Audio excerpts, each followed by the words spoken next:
¿Cómo está la situación de la vacunación obligatoria? Porque vos interpusiste un recurso de amparo un par de días después de que la Comisión de Vacunación tomó la decisión de incorporar en el cuadro de vacunas obligatorio la vacuna contra el COVID-19 para los niños en edad pediátrica. Vos interpusiste un recurso de amparo. Este recurso de amparo estuvo ahí durante varios meses la sala pidiendo información por aquí y por allá. ¿Cómo va esa gestión? Bueno, la sala constitucional, por una votación de 6-1, declaró sin lugar este amparo, lamentablemente. Teníamos muchas esperanzas en que fuera la sala a hacer lo correcto, y solo una magistrada salvó el voto. Esto fue el voto del 8 de marzo. Nosotros inmediatamente el mismo día lo informamos en el grupo en Telegram que se llama Amparo Niños Costa Rica, donde hay casi 5,000 padres unidos, y hemos estado muy pendientes de este recurso de amparo, y lamentablemente solamente una magistrada salva el voto, la magistrada Picado Brenes, que salvó el voto en cuanto consideró procedente dar el plazo de ley para plantear la acción de inconstitucionalidad contra el decreto ejecutivo que estableció la vacunación obligatoria contra el COVID-19 para el caso de los menores de 16 años. Lo anterior para examinar una posible obligatoriedad prematura de vacunación en ese rango de edad por estar todavía en estos casos como autorización de uso de emergencia, EUA por sus siglas en inglés, EUA, y para examinar el aspecto del acompañamiento de un adulto en la vacunación de menores, así como el tema de la no necesidad de presencia de adulto en casos mayores de 15 años. Entonces, nosotros consideramos que hay suficiente prueba en ese expediente para demostrar la tesis inicial, que es que esta decisión que tomó la Comisión Nacional de Vacunación fue realmente sin ningún sustento técnico. Ellos, incluso en esa acta del 4 de noviembre, se dice, el ministro Salas dice que debería condicionarse la obligatoriedad a que se reciba documentación sobre la vacuna pediátrica de parte de Pfizer, y encargaron al doctor González para obtener esa documentación. O sea, la hicieron sin tener ni siquiera documentos, mucho menos algún vial, alguna muestra que pudiera probarse en un laboratorio. No tenían absolutamente ningún criterio técnico, nada. Fue simplemente una decisión bastante irresponsable, creo yo, y lamentablemente la sala la está avalando esta decisión, que hizo que Costa Rica fuera el primer y único país del mundo que hiciera obligatoria para nosotros los padres una vacuna pediátrica que apenas tiene una autorización para uso de emergencia, en una etapa muy temprana todavía, y tratándose de niños, algo gravísimo. Y ahora están muchos padres preocupados. Todos los días atendemos consultas de padres preocupados porque sus hijos han tenido reacciones alérgicas con otras vacunas. Y esto es grave porque la sala le preguntó 2 veces al Ministerio de Salud que explicara el tema de las contraindicaciones para niños. Y lo que dijo el Ministerio de Salud es que son las mismas que para los adultos. O sea, de una manera así, ¿verdad?, como para salir del paso, cuando todos sabemos que hay enfermedades, síndromes que son hereditarios, que son propios de la infancia. Y la página de la CDC, por ejemplo, habla de situaciones que no debe vacunarse un niño, que no están en esas excepciones que tiene el decreto para adultos, y que simplemente se trasladó al decreto que no se había tampoco publicado cuando la sala pidió el informe. La sala les dio chance de venir corrigiendo algunos aspectos, como esto de que ni siquiera existía un decreto todavía, ya la estaban anunciando como obligatoria el 5 de noviembre. Fue hasta el 13 de diciembre que hicieron el decreto, y en ese decreto las contraindicaciones son básicamente las mismas que para los adultos, lo cual nos parece también muy poco serio, porque como le digo, hay situaciones, condiciones que son propias de la niñez, y que también hay que tener cuidado al respecto, porque las CDC de Estados Unidos advierten. Le voy a dar un ejemplo. Dice la CDC que si un niño ha sufrido de miocarditis por cualquier causa, no debe ser vacunado con esta vacuna de Pfizer. Entonces tenemos muchos niños que han sufrido ya la enfermedad, y a raíz de eso han tenido miocarditis, porque el COVID también da miocarditis y usted tiene la enfermedad natural, pero queda con una inmunidad natural que, bueno, es muy fuerte y robusta. El problema es que como ya tuvo miocarditis, según la CDC, este niño no debería ser vacunado. y sin embargo esa contraindicación no está en el manual de ejecución de vacunación de la caja, no está en algún acuerdo de la Comisión Nacional de Vacunación, no está en ningún decreto. Entonces están quedando nuestros niños expuestos por la premura, porque como dice esta magistrada que salvó el voto, debió estudiarse, ¿verdad? En una acción que, por cierto, yo sí la presenté y le informé en este amparo a la sala que ya estaba la acción presentada y simplemente ignoraron eso. Y aquí dice la magistrada que deberían darme plazo para meter una acción que ya fue presentada. Y dice que es porque se debe examinar una posible obligatoriedad prematura. Y es que eso fue lo que sucedió. Aquí se hizo a la carrera de manera muy irresponsable y hoy estamos los padres en Costa Rica, único país del mundo, estamos obligados a someter a nuestros niños a una vacuna pediátrica que apenas tiene autorización para uso de emergencia. Arcelio, ahí me di cuenta que estás haciendo gestiones ante básicamente esta posición de la Sala Constitucional de cerrar las puertas al reclamo de válido de padres de familia, en este caso vos como padre de familia, hiciste las gestiones para defender los derechos fundamentales de tus hijos y el tuyo también como padre de ellos. Al cerrarte las puertas la Sala Constitucional, estás recurriendo a una instancia internacional y estás invitando a aquellas personas que quieren sumarse a ese reclamo en una sede internacional que básicamente les estás indicando cómo realizar. Tal vez si puedes compartir con nosotros esta siguiente etapa de la lucha que se está dando en las instancias internacionales. Sí, yo metí, además del amparo, una acción de inconstitucionalidad, usted lo sabe bien, porque usted incluso estuvo trabajando conmigo en la redacción, me ayudó con parte de lo que presentamos a la sala.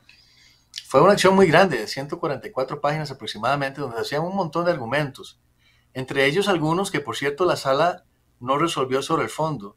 El rechazo por el fondo es parcial. En otros temas, la sala rechazó de plano porque dijo que no había suficiente fundamentación, con lo cual deja abierta la puerta para intentarlo de nuevo. De hecho, lo estamos haciendo de nuevo con algunos amparos que estamos presentando nuevos para trabajadores por dos razones, porque la sala, una de las razones que da para rechazar los amparos en los trabajadores es que esos trabajadores no tenían todavía un proceso disciplinario formal que se les hubiera notificado, o sea, no se había instaurado todavía un proceso administrativo sancionatorio en contra de ellos, mientras que ahora sí se está dando y ya con esta nueva situación, el cambio de circunstancia, estamos aprovechando para volver a presentar los amparos y agregar algunos de esos argumentos que la sala no desechó por el fondo, que la sala simplemente dijo que no había suficiente argumentación y que por lo tanto estamos replanteando, por ejemplo, el tema de la desigualdad que hay en el decreto cuando hace obligatoria la vacuna para todo el sector público sin distinción de riesgo, de algún criterio epidemiológico, técnico, para todo el sector público y para el sector privado en el caso de los patronos que quieran hacerlo obligatorio. O sea, es demasiado, ¿cómo le explico? Escueto ese parámetro.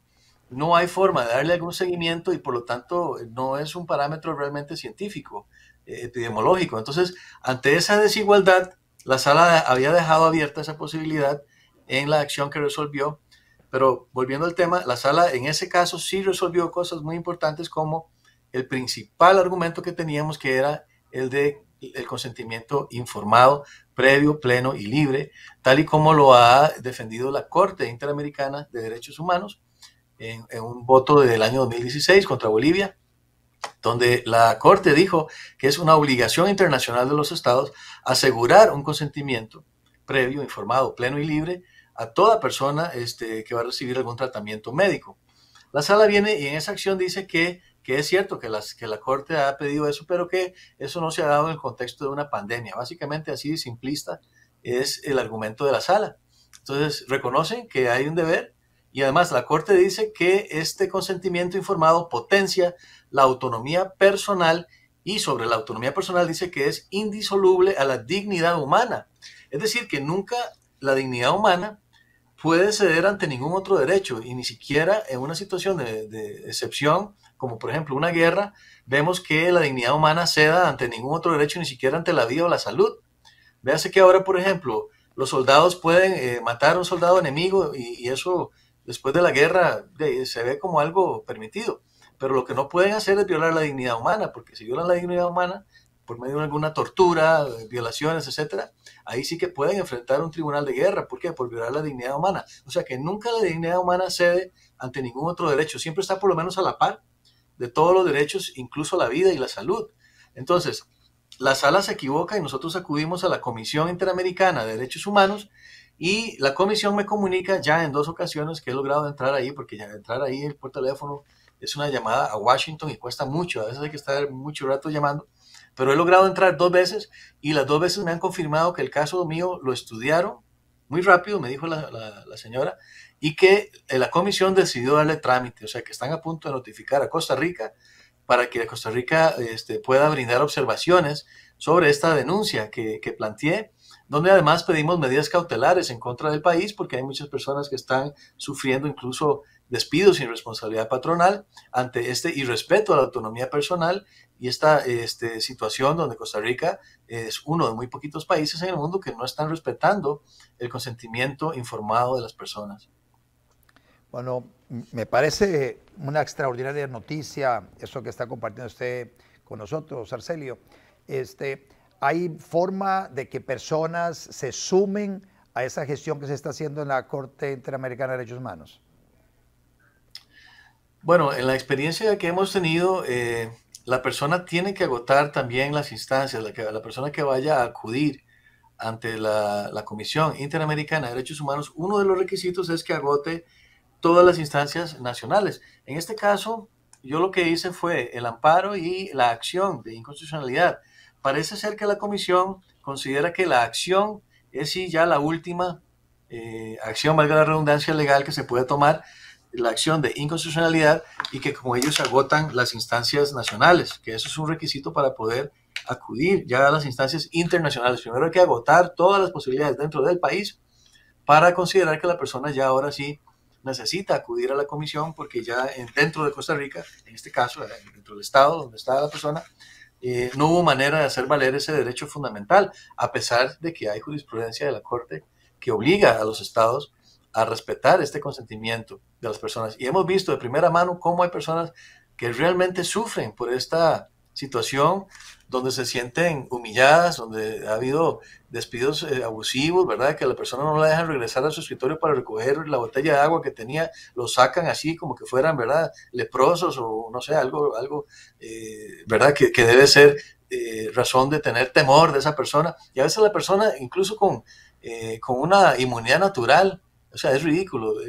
La inmunidad natural es hasta más completa que la que puede dar cualquier vacuna, porque ataca varias partes del virus. Ya se ha demostrado que es duradera, que es confiable, que es robusta. Hay estudios para tirar para arriba sobre eso. Y aún así el gobierno de Costa Rica se rehúsa de una manera soberbia a aceptar que las personas que ya sobrevivimos a esa enfermedad y hemos demostrado mediante pruebas de sangre que tenemos anticuerpos, eso debería ser aceptado, como es aceptado en Austria, como es aceptado en España, en un montón de países, y Costa Rica se ha negado de una manera totalmente soberbia y absurda a reconocer la inmunidad natural. Es algo que es básico en cualquier política de salud pública, y este gobierno no se entiende por qué no han querido reconocerlo.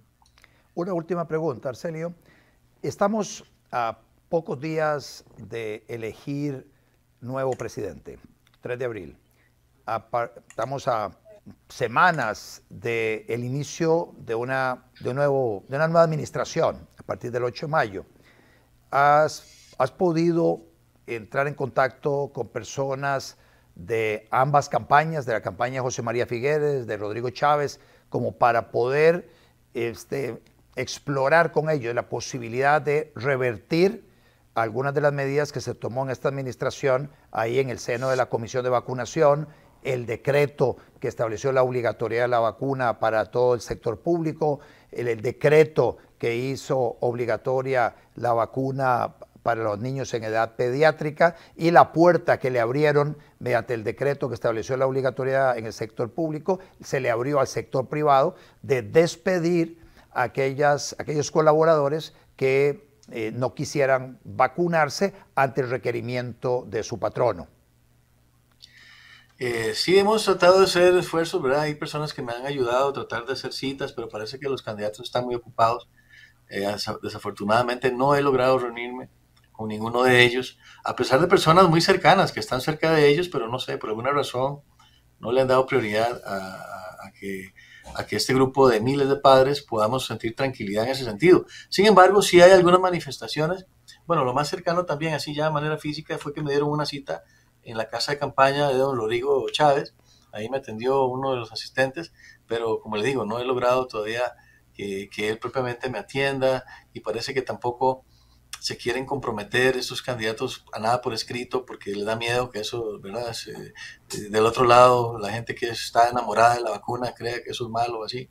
Entonces, pero sí hay videos y sí hay manifestaciones que han hecho realmente ambos en contra de esta situación de obligatoriedad. En el caso de José María Figueres, él se manifestó contra el uso de la fuerza que se dio en el caso del niño Mateo. Eso me parece que está muy bien. Costa Rica no puede tolerar eso. Y ya le he pedido a la Defensoría de los Habitantes, a la Defensora de los Habitantes, doña Carolina, que se pronuncie en contra de el uso de la fuerza. Eso es una barbaridad. Incluso forzaron a una madre embarazada. Cualquiera estaría totalmente indignado por ello, pero parece que la Defensora de los Habitantes, no sé, tiene miedo seguro otra vez de que la tilden de antivacunas, alguna cosa así, y por alguna razón no ha respondido a las solicitudes. Incluso ya tuve que meter un recurso de amparo a ver si acaso contesta, porque metí un recurso de reconsideración para que se pronuncie al respecto, igual como lo hizo la alta comisionada de derechos humanos, ¿verdad? La señora Bachelet, bueno, puede ser que exista obligatoriedad, pero tiene sus límites, y el límite es el respeto a la dignidad humana. No se, y dijo Bachelet, bajo ninguna circunstancia es aceptable el uso de la fuerza en la vacunación. Es que ni siquiera en China comunista se da eso, don Otto. Es algo increíble que en Costa Rica la defensora de los habitantes le dé miedo pronunciarse sobre eso. Bueno, y en el caso de la sala, en el caso de la sala hubo 2 votos salvados de 2 magistradas que consideraron lo mismo, que debió dársenos oportunidad para discutir si era prematuro hacer obligatoria una vacuna que apenas tiene autorización para uso de emergencia. Ya tenemos 2 votos en la sala, por lo menos. Eso es algo, ¿verdad? En sede contenciosa no se ha logrado que un solo juez diga nada contra la obligatoriedad, no han otorgado una sola medida cautelar contra la obligatoriedad. Lo máximo es lo que ustedes lograron, ¿no? Lo del código QR, y hasta eso el gobierno se lo ha, también no ha querido respetarlo mucho, que digamos. Ha premiado a los comercios que piden eso para darles un aforo al 100%, ¿verdad? Y eso ha sido muy difícil, pero sobre la obligatoriedad propiamente en sede contenciosa no se ha logrado absolutamente nada, y tampoco se podría porque no pueden ir en contra de lo que ha dicho la Sala Constitucional en ese tema de la obligatoriedad. Pero es por eso que nosotros pensamos que en la Comisión Interamericana de Derechos Humanos es donde puede haber alguna respuesta positiva, porque lo que dijo la Sala es diametralmente opuesto a lo que ha dicho la Comisión. La Comisión ha dicho lo mismo que dijo la Corte, por ejemplo, en la resolución 1-2021, en medio de la pandemia. Toda persona que va a recibir una vacuna COVID-19 del Estado debe contar con un consentimiento informado, previo, pleno y libre. Eso lo dijo la Comisión Interamericana en medio de la pandemia. O sea, que es mentira lo que dijo la sala, que hay una excepción porque estamos en una pandemia. Eso es diametralmente opuesto a lo que ha dicho la Comisión Interamericana de Derechos Humanos, que también es un órgano de la Organización Americana de Estados. Y entonces esperamos que por ahí hay alguna luz, pero a nivel interno lo más que hemos logrado son estos 2 votos salvados de estas magistradas, que en el caso de Mateo tampoco sabemos si por lo menos rechazaron el uso de la fuerza, porque ese voto, igual que este otro, no está disponible todavía el texto, solamente el por tanto, y entonces será interesante ver qué dice la sala, si es que dice algo. A mí me late que tampoco, son muy cobardes para rechazar el uso de la fuerza porque tienen un terror, ¿verdad?, que les digan antivacunas, que permiten la violación a los derechos humanos, porque creen que lo único importante es la vacuna. O sea, la vacuna se volvió el único foco, y la salud significa la vacuna y nada más. Aquí le pasan por encima a la salud mental de los trabajadores, le pasan por encima a la capacidad alimentaria, ¿verdad?, porque muchos se han quedado sin poder llevar sustento a la casa por culpa de esta política absurda de que todo el mundo tiene que vacunarse si está en el sector público, sin ningún tipo de parámetro. Por lo menos la primera vez cuando hicieron un decreto, dijeron algo, que los trabajadores del INSS y de la Cruz Roja y de la Caja, etcétera, que ellos tenían contacto directo con pacientes y por eso entonces hacían obligatoria la vacuna para ellos. Por lo menos ahí había algún leve parámetro, ¿verdad?, que uno puede decir, sí, hay un criterio, ¿verdad? Un parámetro científico. Pero ni siquiera ahí, porque lo hicieron parejo para todos, y hay trabajadores de la caja que trabajan en una bodega, que no tienen contacto con ningún paciente, e igual se los obligaron. Gente que trabaja en teletrabajo, igual se los hicieron obligatorio. Entonces tampoco ahí hubo realmente, ¿verdad? Un debido criterio, pero en este caso del 43, 249-S, ahí sí la volaron, porque lo hicieron así, rajatablas, todo el sector público, sin dar realmente ninguna explicación de por qué. Y en el sector privado, los que les diera la gana a los patronos. ¿Cuál es el criterio entonces epidemiológico ahí? Es como que si usted tiene la suerte, le va a tocar el patrono que va a querer hacerlo obligatorio y el patrono que no. ¿Qué criterio es eso así científico? Eso es al azar, totalmente irresponsable, igual que casi todo lo que ha hecho este gobierno. Muchísimas gracias, Arcelio, por compartir esta información y por seguir en la lucha.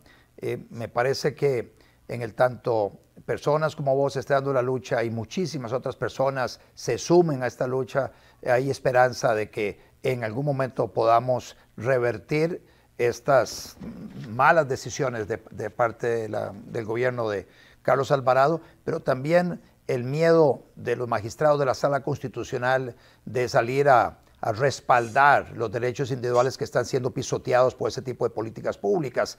Y ya ven ustedes lo que compartía con nosotros don Arcelio Hernández, de que inclusive hacen una cita sobre una situación de una resolución de la Corte Interamericana de Derechos Humanos diciendo que se dio en un contexto de fuera de pandemia, cuando hay otra resolución que se dio precisamente en la pandemia. Yo espero que la Comisión y la Corte Interamericana de Derechos Humanos acojan por el fondo estas gestiones que está haciendo Arcelio Hernández y que podamos reivindicar estos derechos violentados. Muchísimas gracias, Arcelio, por el rato que nos brindaste. Muchas gracias, don Otto, por invitarme. Muy honrado de estar con usted y un gran aprecio hacia usted y a todos los que le siguen. Y nada más una palabra de aliento en los procesos que ya hemos tenido que llevar, tanto para trabajadores como para el caso de padres que no han vacunado a los niños. Afortunadamente hemos logrado, a pesar de que son pocos espacios y herramientas que tenemos para lograrlo, pero sí hemos logrado montarnos una estrategia que hasta el momento realmente ha sido bastante exitosa, así es que no hay que perder la esperanza, hay que seguir luchando el poco tiempo que le queda a este gobierno. Vamos a poner en la edición, Arcelio, de esta entrevista, que vamos a subirla a mis páginas y divulgarla por aparte, vamos a consignar el número de teléfono de tu oficina para aquellos padres de familia que básicamente también están dando la lucha en contra de la amenaza de que les van a traer al pan y que les van a quitar el chiquito, que todo ese montón de miedo que le meten para obligar a los padres de familia, para obligarlos a vacunar a sus hijos, que tienen herramientas legales para detener un poco ese proceso y que no es así como está pretendiendo el gobierno. Tienen que cumplir con un debido proceso y en ese debido proceso pueden tener un acompañamiento del licenciado Arcelio Hernández y para ello vamos a poner el número de teléfono para que le busquen. Muchas gracias, don Otto. Buenas noches. Buenas noches, Arcelio. Hasta luego.